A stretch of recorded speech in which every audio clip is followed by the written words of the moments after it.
Les amis, j'ai le petit actionneur parfait qu'il vous faut pour votre pause déjeuner.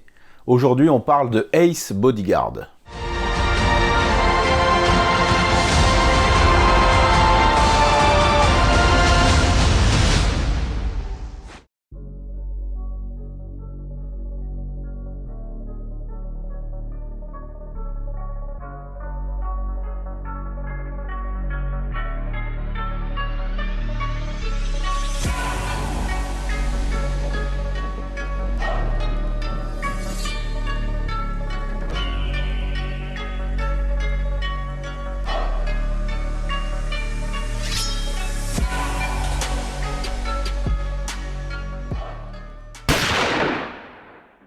Dans le monde merveilleux des DTV chinois, qui sortent à l'appel, d'ailleurs je vous conseille l'excellente vidéo de Arnaud Lanuc, c'est parfois dur de trouver un bon film ou une bonne petite bobine d'action sympathique.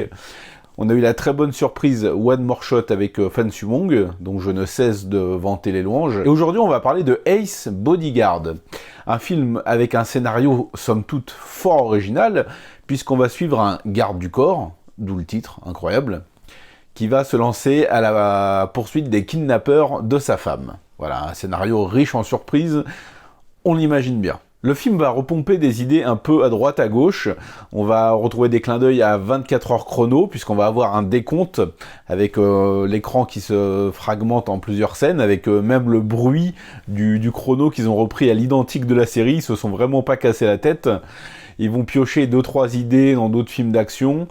Mais dans l'ensemble, Ace Bodyguard, c'est pas un film qui va se démarquer par son scénario, comme on l'a vu, ni par son jeu d'acteur, car la plupart des personnages sont des personnages fonction. Je ne parle même pas des méchants qui ne sont là que pour se faire défoncer la gueule par le héros. Un héros d'ailleurs assez charismatique, on dirait un espèce de Max Zhang de Lidl, assez costaud, plutôt bon castagneur, assez rapide, c'est un bon artiste martial, et j'ai trouvé qu'il avait quand même une bonne gueule de héros. Le film va être plutôt généreux en scène d'action, ça va être vraiment assez fourni, on a une poursuite au début, on va avoir plusieurs affrontements qui sont plutôt bien mis en scène, même si bon, on n'est pas évidemment dans des sommets du film d'arts martiaux, mais contrairement à d'autres DTV, bah là ça va être plutôt lisible.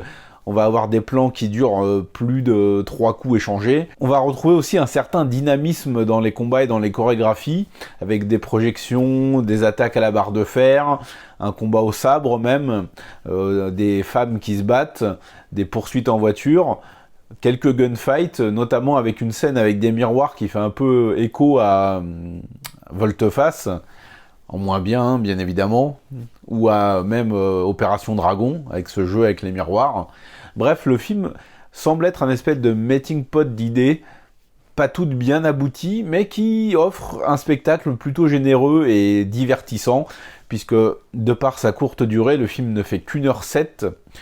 Voilà, pas le temps de s'ennuyer, franchement, c'est un spectacle garanti, si on n'est pas trop exigeant, bien sûr, parce qu'il y a clairement mieux dans le genre. On va avoir aussi quand même des scènes assez clichés, ou des scènes assez incroyables, où le héros arrête une bombe en tirant sur les fils, carrément, plutôt que d'essayer de les couper. C'était assez délirant.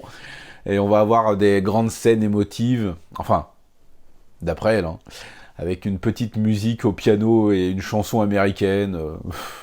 C'est vraiment des gros tics de réalisation et des trucs assez clichés. Mais si on lui pardonne tout ça, voilà, Ace Bodyguard, c'est un divertissement plutôt fun, qui remplira 1 heure dans votre journée de manière pas du tout désagréable. C'est pas un grand film, c'est pas du grand cinéma, mais ça va clairement faire le taf si vous êtes à la recherche d'un petit film d'action, pas prise de tête. Voilà les amis, c'est la fin de cette petite critique. Dites-moi ce que vous pensez du film si vous l'avez déjà vu. Je pense que vous pouvez le trouver sur la plateforme iQIYI, là. Moi je l'ai trouvé sur MKV King. Donc n'hésitez pas à me faire un petit retour une fois que vous l'aurez visionné pour me dire ce que vous en avez pensé. Sur ce, je vous dis à la prochaine, on se retrouve très prochainement pour parler de cinéma asiatique, parce que vous savez que ça déchire. Ciao!